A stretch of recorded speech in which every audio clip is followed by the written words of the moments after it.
So spin sigma I, I think in the tutorial notes I have like something in there, yeah, but it's the same thing. So we have interaction of sigma I plus 1, where I go from 1 to n minus 1. I would say the second right, that's n minus 1. Oh, yeah, let's keep that. And then we have additional term for the external magnetic field. So this is one-dimensional algebra. So each spin has interaction with the closest spin. So we have like n. So have interaction with 2, with 3.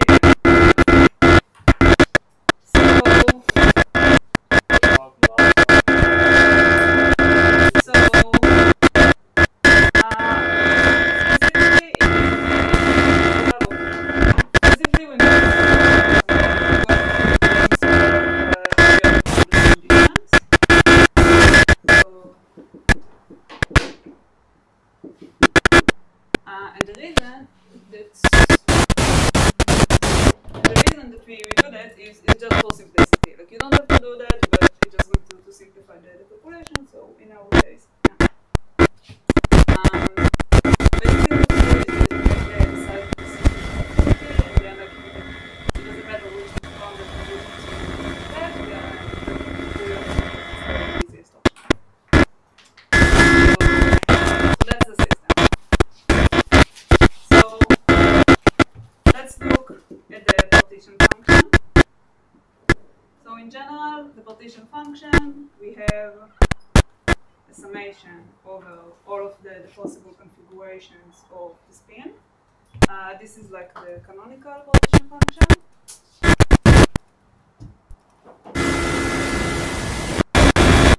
is e to minus beta h. So equal to e beta j sigma I plus 1 beta h sigma I. So from now on, I'm going to call beta j k and beta h. So like beta and capital H would be just little h. So they're always going to come together. So you're going to save a little bit of time.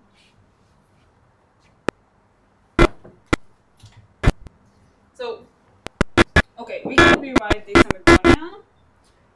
So we're going to do it, and then later we're going to explain why did we do it. So the second expression with the magnetic field, we can actually write as A2 with sigma I plus 1. So the summation goes from 1 to n, but n go to infinity, so like it doesn't really matter. So we just multiply by 2 and divide by 2. So that means that we're going to do the same here.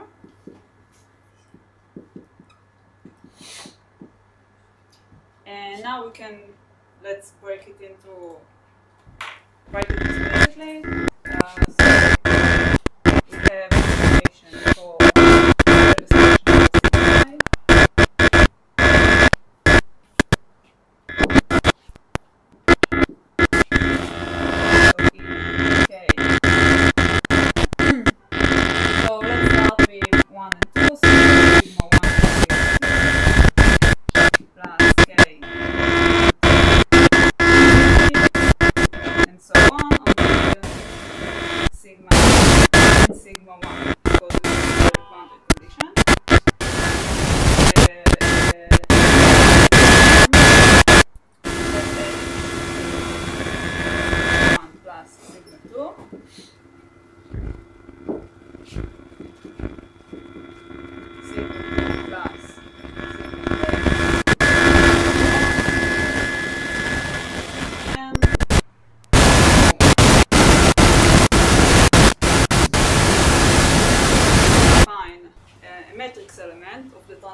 summation over the diagonal states. So this is, so we have one summation for sigma 1 equal plus minus 1. Because we are in the Ising model, so we have only two states. So the cases will be, and then the same for sigma 2, etc. And plus multiplication of summation. So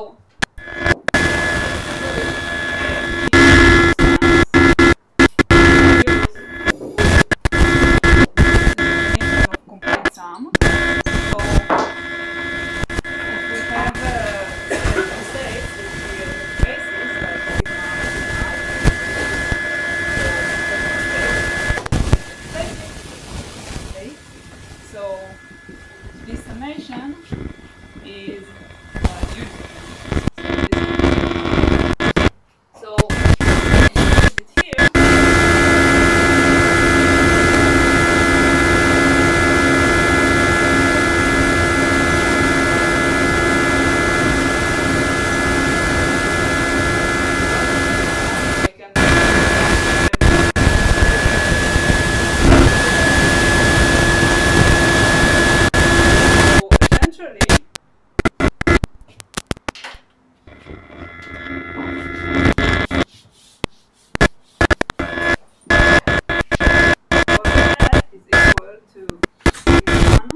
Summation over of the eigenvalues, and because I only have two states, I'm going to have two eigenvalues. So let's call them lambda minus and lambda minus, lambda plus to the power n, and lambda minus to the power n. So those are the eigenvalues of m, and when I take the power of n, so this is what I'm going to do there.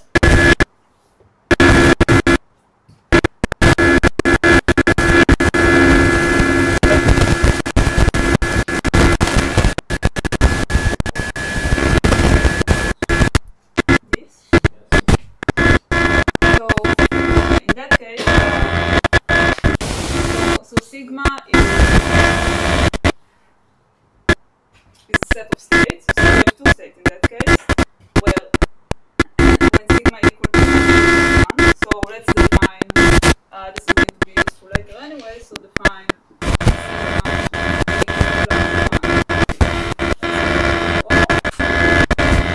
sigma equal to minus 1, x 0, 1. So if you multiply both states, you're going to get eventually 1 and 1.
smaller than 1 to the power of a very big number, so this is negligible, and therefore we are going to stay with lambda plus to the power n. So this is actually, this shows us why the transformatics is such a useful tool, because we can calculate the partition function just by using the largest eigenvalue to some trivial power.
We look at systems that have symmetric interaction, so it doesn't matter if I go from minus to plus or from plus to minus. So it's not so bad here, but when you get larger methods, more important. So okay, so let's start with plus. So sigma I equal to sigma j equal to plus 1. So this is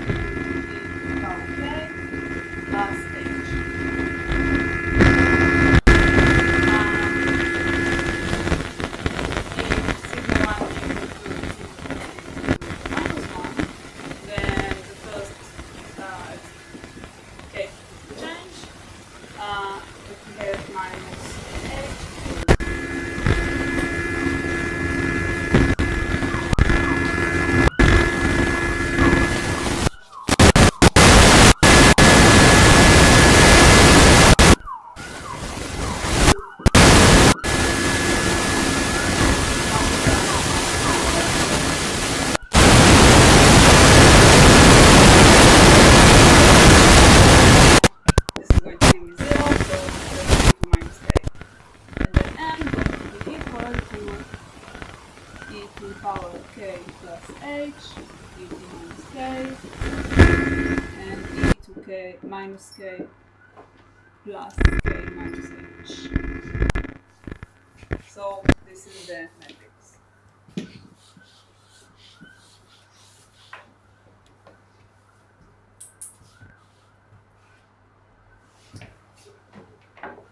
So to find the partition function, we said that we need the eigenvalues. So I trust you that you know how to diagonalize a 2x2 matrix. So if you do the calculation, you find the eigenvalues of that going to be e to the power k cos of h plus minus e2k well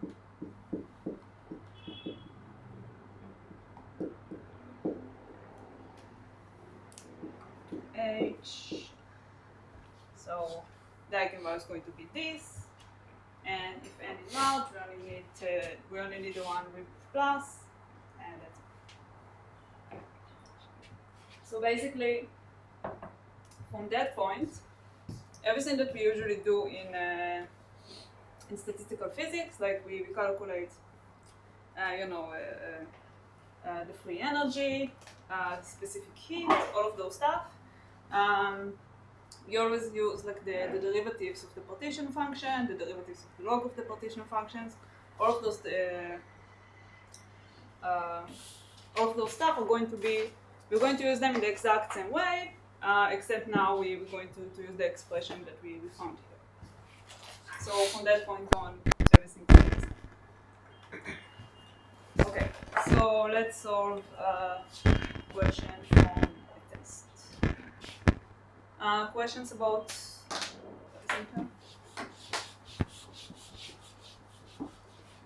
So isn't it more easy to leave the partition function as lambda plus lambda minus, so the square root cancels out?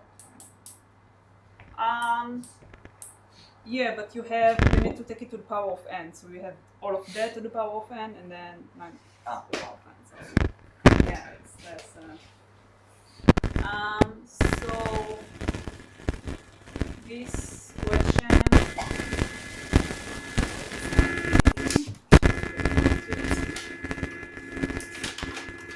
This is from 2015.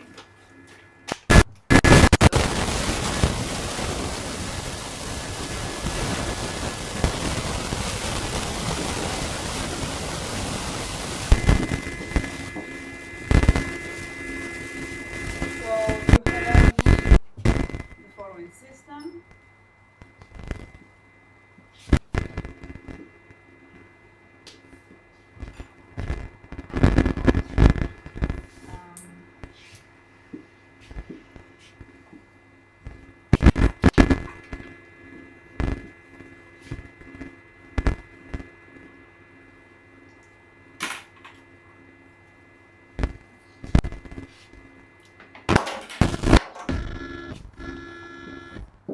So you have like two Ising chains.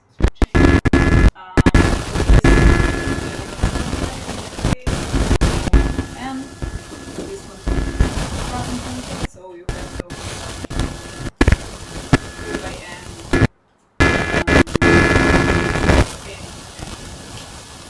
So you have 3 different types of 3 different functions. So this is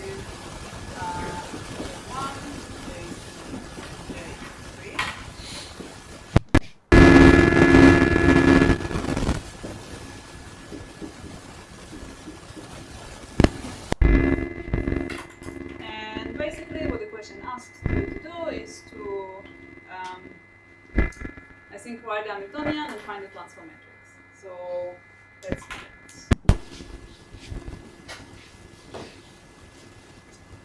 So first of all,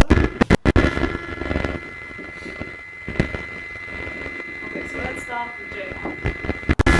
So J1, let's say this is sigma 1, sigma 2,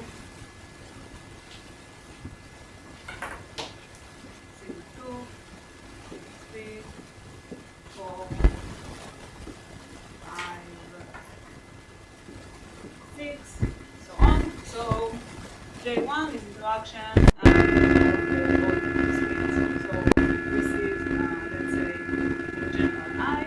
This is sigma 2i minus 1 and sigma 2i plus 1. Therefore, for any I, this is going to give us a whole number. Now for J2, this is interaction.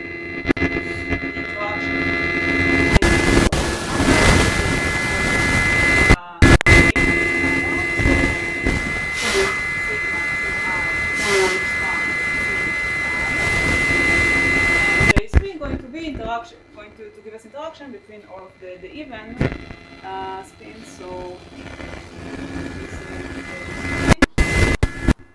sigma 2i, sigma 2i plus 2. So this is going to give us always an even number.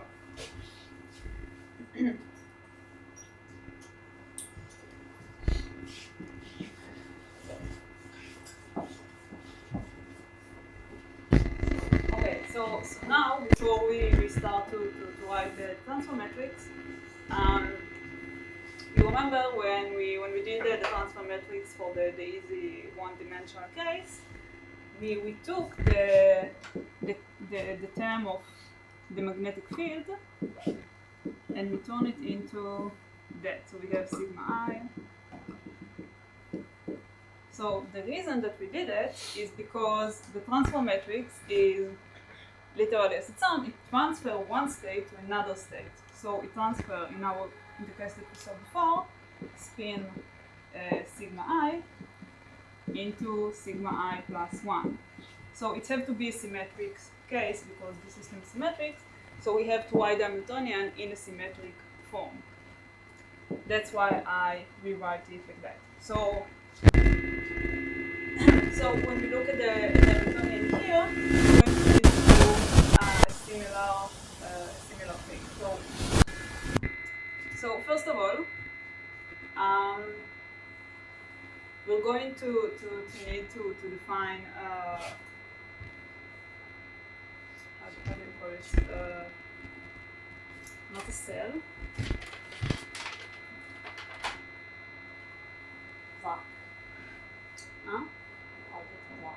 Block. Thank you. So I'm going to need to define a block. So you see that if I'm going to choose specific spin here, it's going to be different if I transfer this spin into that spin or into that spin. So if I want to write something that's symmetric, I need to define a bigger unit that's going to include, in that case, and we're later going to talk more about how to choose this unit, it's going to include two spins. And that way, every time that I go to the next unit, which is also going to include two spins, it's going to be symmetric. It doesn't matter where I'm going to go. So the transfer matrix that I'm going to define is going to include a transfer form, for example, from sigma I, sigma 2 into sigma 3, sigma 4, and so on for the rest of the spins. So it has to be, this time instead of 2 by 2 matrix, it's going to be 4 by 4.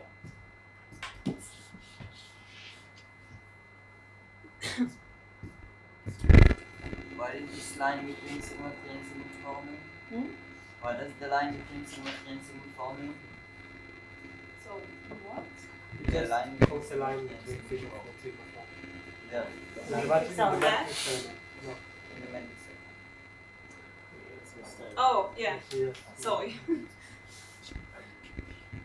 Yeah, it's an instinct. But, yeah.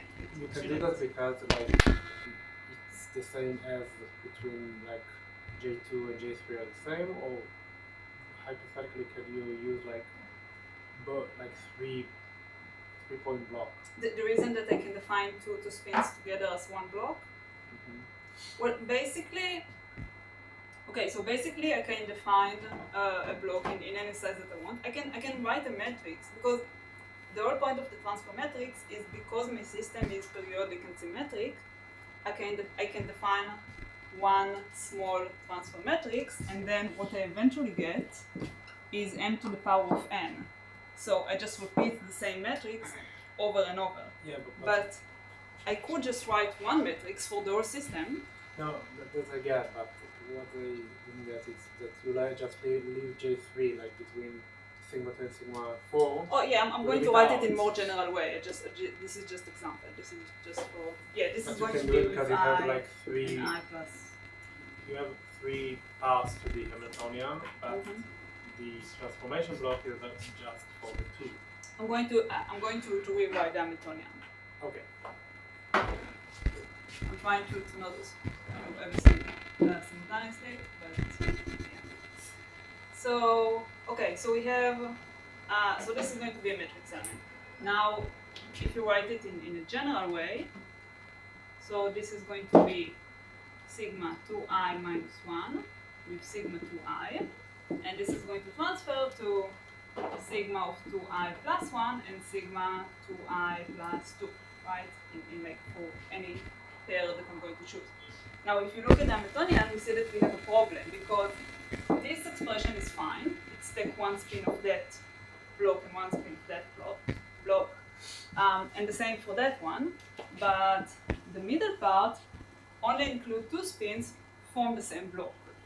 So this is actually the same problem that we had with the magnetic field here. So this is an interaction term, but because in an inner interaction term, we actually treat it like an external field. So if you want to write it in a symmetric form, we're going to do sigma 2 over 2, sigma 2i minus 1, sigma 2i plus sigma 2i plus 1, sigma 2i plus 2. So this is completely legit. We just added a shift, and this is the same thing that we did here. And now we can write the matrix. So it's going to be everything going to be symmetric.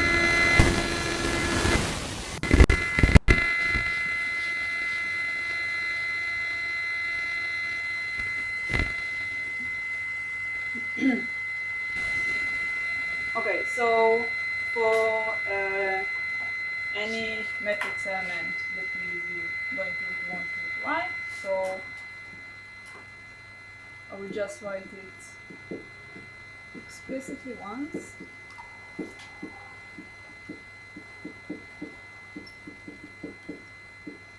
So I just copy that, and this is going to be an exponent of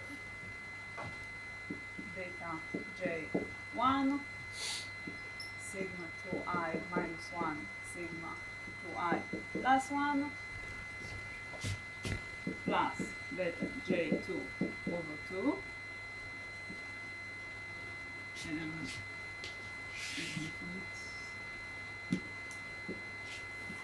sigma 2i minus 1 sigma 2i sigma 2i plus 1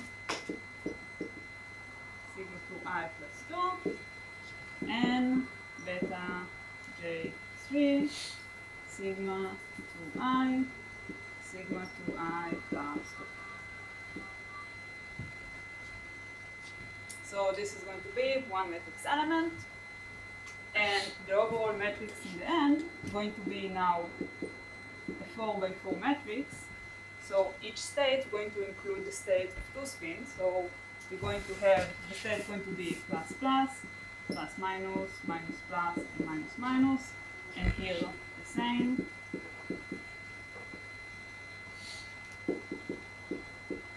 So we're going to have to go and check each one of those states, put it here, and see what we make with that. You don't need all the 16 symmetric, isn't it? Yeah, we don't have to actually calculate all of them. We can only calculate like the upper half of the lower half, the lower half. I'm also not going to do that because you can put 1 and minus 1 and see what you get. So this is the easier part. And this is basically the question. Like, this is just the technical thing. Questions?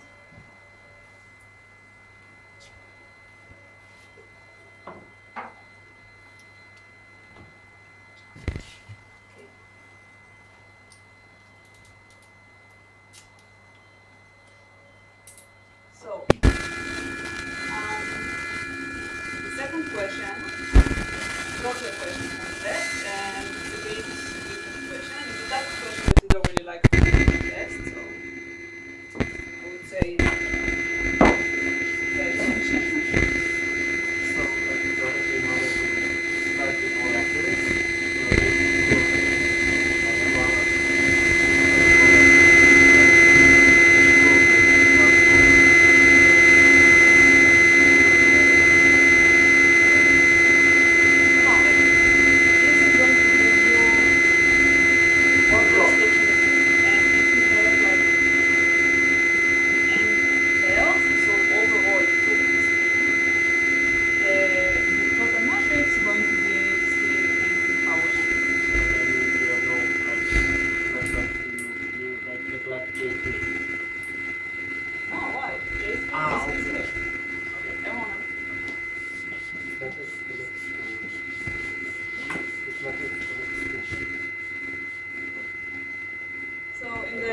homework is going to have something similar, but with a triangle.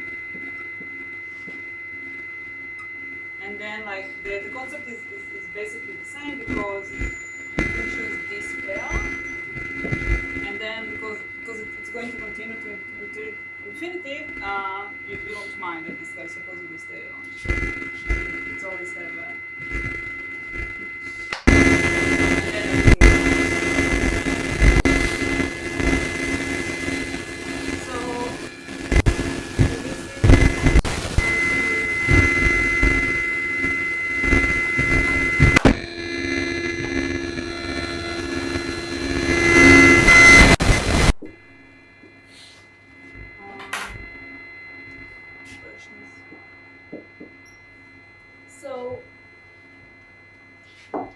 in this type of question, you have a few different Hamiltonians that I'm going to write.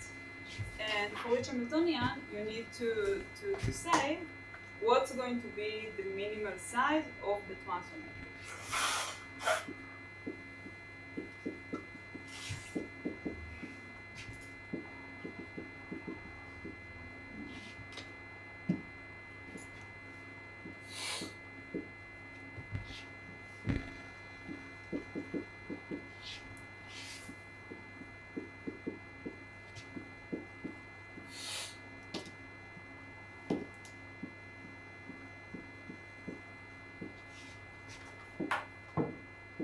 So, what does it mean? So, in the first case that we saw, the simple case, we chose the smallest unit to be one spin because we didn't have any reason to do anything else. And the number of states for each spin was 2, so overall the size of the matrix was 2 by 2, therefore 4. But technically, I could take like a bigger block, and then in the end, instead of m to the power n, like if I take, I can take 2 spins as block, and then I will have m to n over 2 or something. So I can always increase the size of the block. I don't have a reason to do it, but I can. But I cannot. I always have a minimal size that, like, if I go smaller than that, I'm not going to be able to describe properly the system in the same way as we did here. That if I'm going to take like 1 spin, it's just not going to work. But I could take 4 spins. It was going to make everything much more complicated to do, but basically I could do that. So the question is, for each one of those systems, what's going to be the minimal size of the transfer matrix that we have to take. So the first one is actually not from the test, just the same introduction. So I have the first expression in Hamiltonian is sigma I with sigma I plus 1. So this is the normal Ising interaction, plus sigma I with sigma I plus 2. So we have a next neighbor interaction. So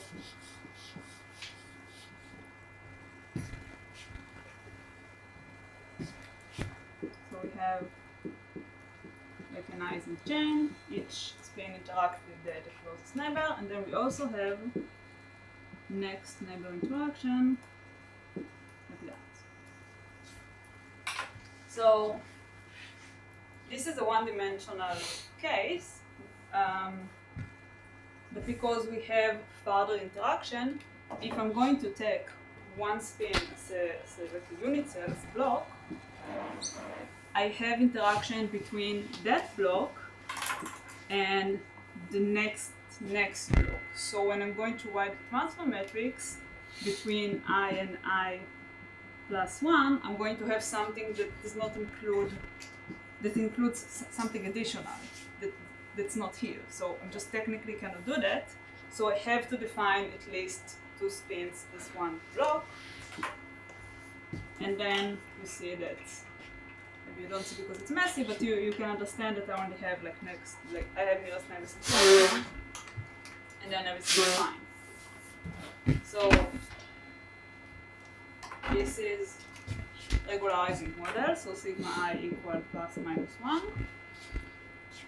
So the overall size of the matrix would be at least 4 by 4, because each spin has 2 states, and etc.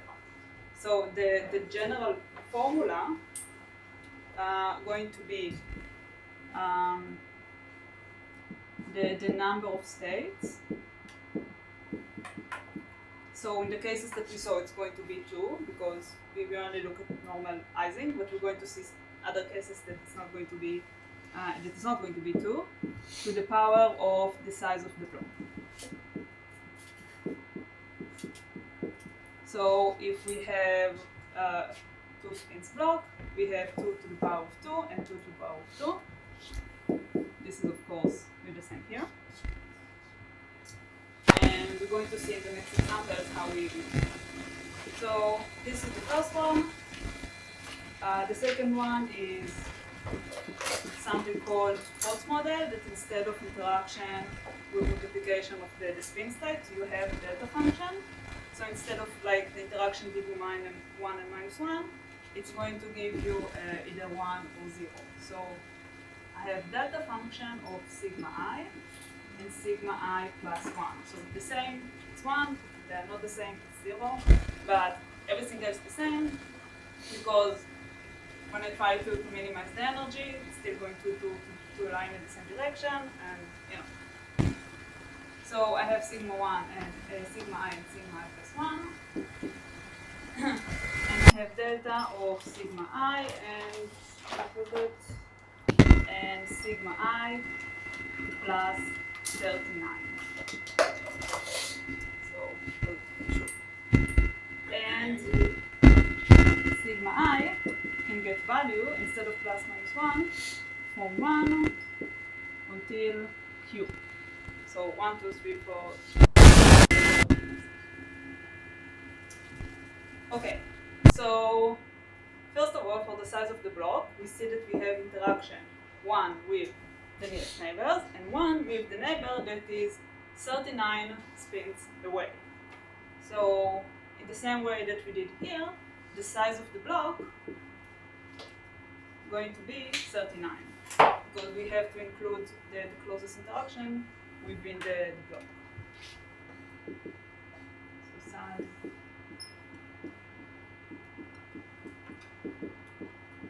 So we usually want to plot to draw like the form of the Hamiltonian, but I don't want to plot to draw like 39 spins. So this is the size of the block, and now instead of two states, we have q states for each spin. So this is going to be q to the power 39 and q to the power 39. So that's going to be the minimal size of the matrix.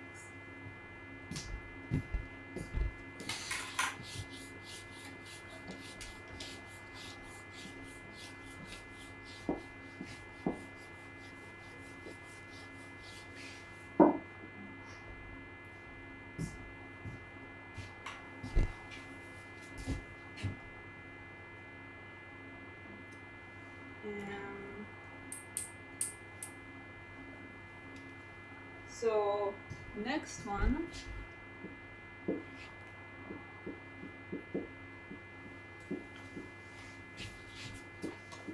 so we have sigma I with sigma I plus 1 as usual, and sigma.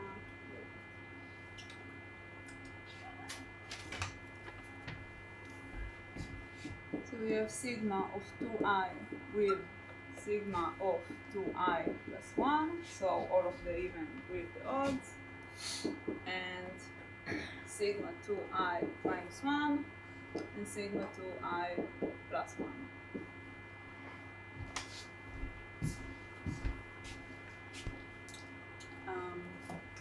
And for the number of states, so sigma of 2i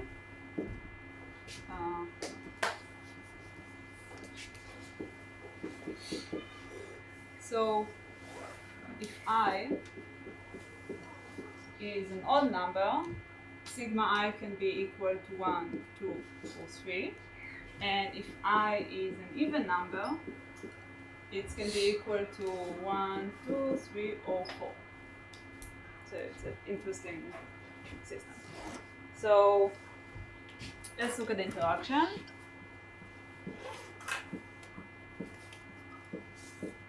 So we have 1, 2, 3, 4, 5, 6.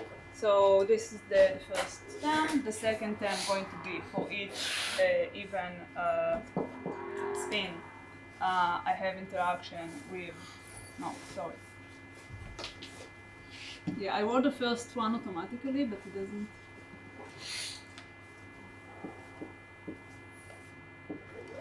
I'm sorry, just those two.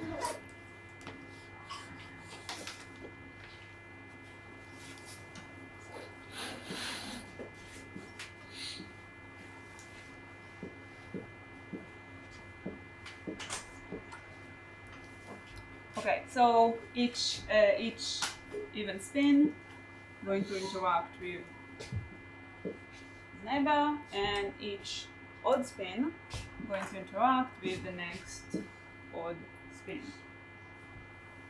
So, so basically, this is the same concept as the first example that we saw. So we have next neighbor interaction. So if I choose that as a block, I can also choose that as a block, it doesn't matter. I can repeat this block through the system and get something that's repeatable. So the size of the block going to be 2. So now for the number of the states, we have some of the spins can have like 3 states and some of the spins can have 4 states. And because the block includes one spin, always include one spin with an odd index and one spin with an even index. So I'm going to have 3 states multiplied by 4 states. So this is going to be for one block. And then for the next block, the same. So 3 multiplied by 4. And then overall, 12, 12. And this is going to be the size of the matrix. What's a discussion on gudel block? Yeah, so this is here because I have like all of that is one block. So if I have the same number of states, okay. yeah. Number of states. Yeah, if it was the same number of states, I would have like 3 to the power of 2 or something, but this is a multiplication. Yeah, okay. That's why this formula is supposedly not completely universal, because nothing is. But yeah, so this is just multiplication instead of power. Okay, so one last example.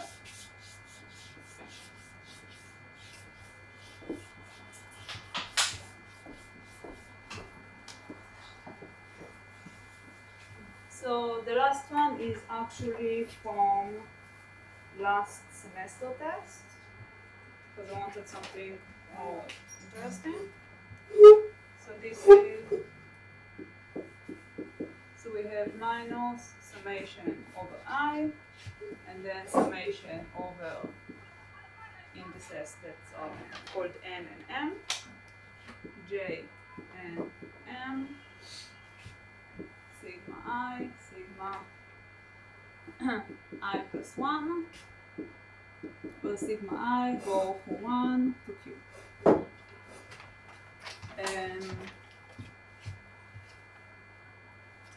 And it says in the question that the interaction strength J depends on the state of the spin. So J depends on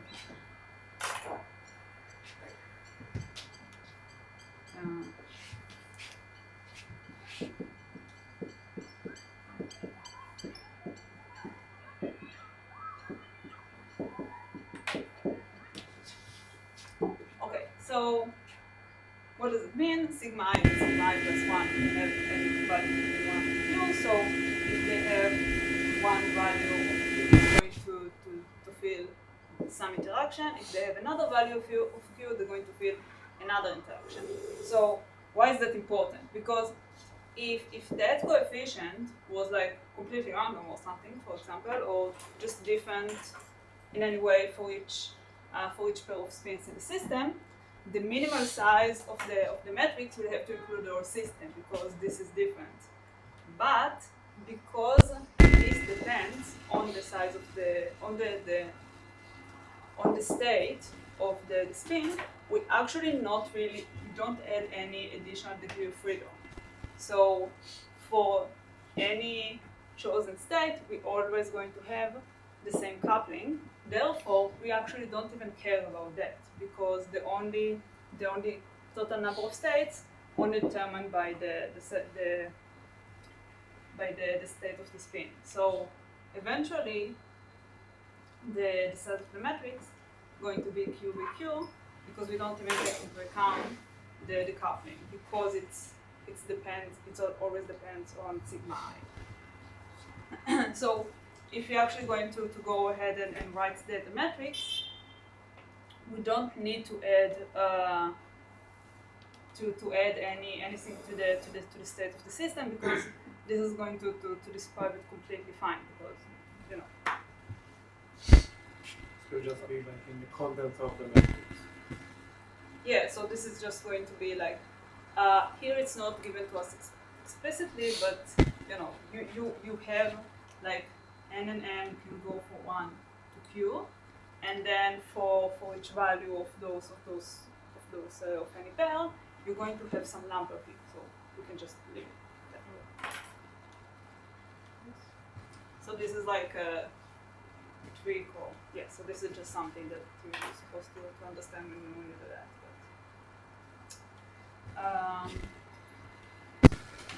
Okay, so those are all the questions, and we did it very fast. So if you have questions, that's the time.